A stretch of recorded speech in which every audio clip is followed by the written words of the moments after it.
क्या आप जानते हैं कि पूरे ब्रह्मांड के स्वामी भगवान श्री कृष्ण भी किसके आगे नतमस्तक हो गए थे? वो कौन सी शक्ति थी जिसके कारण कान्हा भी अपना मुरली बजाना शुरू करते थे? आज आपको हम ले चलेंगे ब्रज की उस पावन भूमि पर जहाँ प्रेम ने खुद एक रूप लिया था। आज हम बात करेंगे बरसाने की लाडली राधा रानी की, जिन्होंने कसम खाई थी कि वो इस दुनिया में कदम रखते ही अपनी आंखें तब तक नहीं खोलेंगी जब तक कि उन्हें उनके आराध्य कृष्ण के दर्शन न हो जाए। तो चलिए प्रेम के इस सागर में डूबते हैं और सुनते हैं ये अद्भुत कहानी। तो मेरा नाम है अंश और स्वागत है आप सभी का अंश स्टोरी पर। ब्रज की पावन रज में रची बसी यह कथा उस समय की है जब द्वापर युग में साक्षात प्रेम को धरती पर उतरना था। अनंत कोटि ब्रह्मांड नायक श्री कृष्ण ने जब पृथ्वी का भार हरण करने के लिए अवतार लिया तो उनकी आह्लादिनी शक्ति श्री राधा रानी के बिना यह लीला अधूरी थी।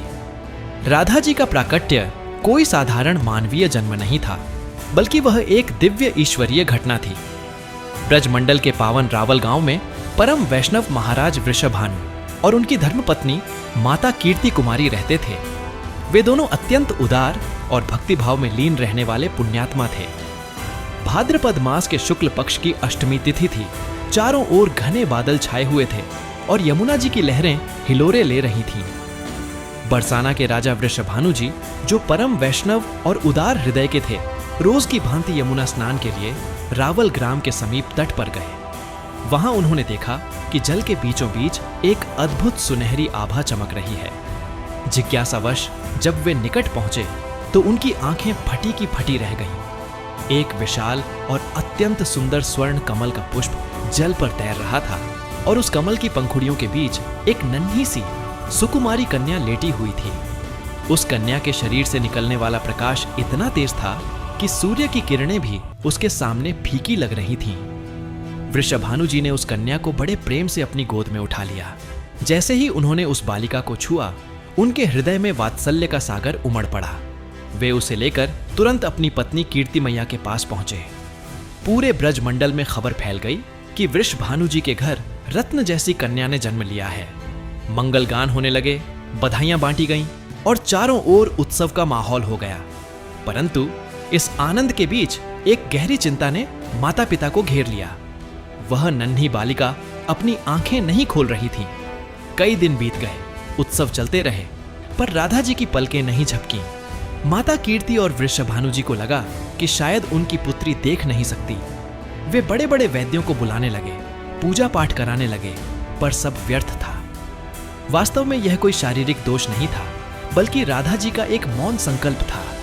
उन्होंने गोलोक में ही यह तय कर लिया था कि इस मृत्युलोक में कदम रखते ही वे सबसे पहले अपने आराध्य श्री कृष्ण का मुख ही देखेंगे। उनके लिए यह संसार तब तक अंधकारमय था जब तक उन्हें कृष्ण के दर्शन न हो जाएं। इसी बीच नंदगांव में नंद बाबा और यशोदा मैया को पता चला कि उनके परम मित्र के घर पुत्री हुई है। वे अपने छोटे से कन्हैया को लेकर बरसाना पहुंचे। उस समय कृष्ण भी बहुत छोटे थे और घुटनों के बल चलते थे। जब यशोदा और कीर्ति मैया आपस में बातचीत करने लगी तो नन्हा कन्हैया रेंगते हुए उस पालने की ओर बढ़ गया जहां राधा जी सो रही थीं। जैसे ही कृष्ण ने पालने के किनारे को पकड़कर ऊपर झांका और अपनी दिव्य दृष्टि राधा जी पर डाली, वैसे ही एक चमत्कार हुआ। जैसे ही कृष्ण की देह की भीनी भीनी सुगंध राधा जी तक पहुंची, उनके प्राणों में स्पंदन होने लगा। उन्होंने धीरे धीरे अपनी आंखें खोली और सबसे पहले उनके सामने जो छवि आई वह उनके प्राण प्रिय श्याम सुंदर की थी। राधा जी को मुस्कुराते देख और उनकी आंखों की ज्योति पाकर पूरे महल में हर्ष की लहर दौड़ गई। माता पिता की प्रसन्नता का ठिकाना न रहा। वे समझ गए कि उनकी पुत्री कोई साधारण बालिका नहीं, बल्कि साक्षात ईश्वरीय स्वरूप है। जैसे जैसे राधा और कृष्ण बड़े हुए, उनकी लीलाएं ब्रज की गलियों में गूंजने लगीं। राधा जी का प्रेम इतना निस्वार्थ था कि वे कृष्ण के सुख के लिए अपना सर्वस्व न्यौछावर करने को तत्पर रहती थीं। एक बार जब कृष्ण ने अपनी बीमारी का बहाना बनाकर नारद जी से अपने भक्तों के चरणों की धूल मांगी तो द्वारका की रानियां और बड़े बड़े भक्त नर्क के डर से पीछे हट गए। लेकिन जब नारद जी बरसाना पहुंचे तो राधा जी ने एक पल की भी देरी नहीं की। उन्होंने कहा कि यदि मेरे चरणों की धूल से मेरे प्रियतम का सिरदर्द ठीक होता है तो मैं अनंत काल तक नर्क भोगने को तैयार हूँ। तो दोस्तों, राधा रानी का ये निस्वार्थ प्रेम हमें सिखाता है कि सच्ची भक्ति क्या होती है। अगर आपको यह कहानी अच्छी लग रही है और आप चाहते हैं कि मैं और भी ऐसी ही कहानियाँ आपके लिए लाता रहूँ, तो इस वीडियो को लाइक जरूर करें और कमेंट में राधे राधे जरूर लिखें। और ऐसी ही दिलचस्प कहानियों के लिए हमारे चैनल वंस ऑफ स्टोरी के साथ जुड़े रहिए। यही वह निस्वार्थ भाव था जिसने कृष्ण को भी राधा जी का आरणी बना दिया। ब्रज की इस प्रेम कथा में विवाह का कोई स्थान नहीं था, क्योंकि विवाह दो अलग व्यक्तियों का होता है, जबकि राधा और कृष्ण एक ही प्राण और दो देह थे। कृष्ण स्वयं कहते थे कि राधे तुम मुझ में हो और मैं तुम में हूं, फिर मिलन और बिछोह कैसा। राधा जी की भक्ति इतनी ऊंची थी कि कृष्ण स्वयं उनके पीछे पीछे मुरली बजाते हुए घूमते थे। राधा जी की इस दिव्य यात्रा में उनकी 8 सखियां, जिन्हें अष्ट सखियां कहा जाता है, सदैव उनके साथ रहती थीं। ललिता, विशाखा, चित्रा, इंदुलेखा, चंपकलता, रंगदेवी, सुदेवी और तुंगविद्या। ये सखियां कोई साधारण स्त्रियां नहीं थीं, बल्कि राधा कृष्ण की प्रेम लीला का अभिन्न अंग थीं। इनमें ललिता सखी सबसे प्रधान थीं, जो राधा जी की हर इच्छा को बिना कहे समझ लेती थीं। विशाखा सखी राधा जी के श्रृंगार और उनकी सुंदरता का ध्यान रखती थीं। ये सखियां केवल दासियां नहीं थीं, बल्कि वे प्रेम के उस स्तर पर थीं जहां वे राधा और कृष्ण के मिलन को ही अपना सबसे बड़ा सुख मानती थीं। जब भी कृष्ण और राधा के बीच कोई मीठा झगड़ा होता या मान होता, तो ये सखियां ही दूत बनकर प्रेम की डोर को फिर से सुलझाती थीं। राधा जी के जीवन का सबसे अलौकिक प्रसंग महारास है। शरद पूर्णिमा की वह रात जब कृष्ण ने यमुना तट पर अपनी वंशी बजाई, तो उस धुन को सुनकर राधा जी और उनकी सखियां सुध बुद्ध खोकर दौड़ी चली आईं। वहां कृष्ण ने अपनी माया से जितने गोपियां थीं, उतने ही रूप धारण कर लिए। हर सखी को लग रहा था कि कृष्ण केवल उनके साथ नृत्य कर रहे हैं, लेकिन वास्तव में कृष्ण का हृदय केवल राधा जी में बसा था।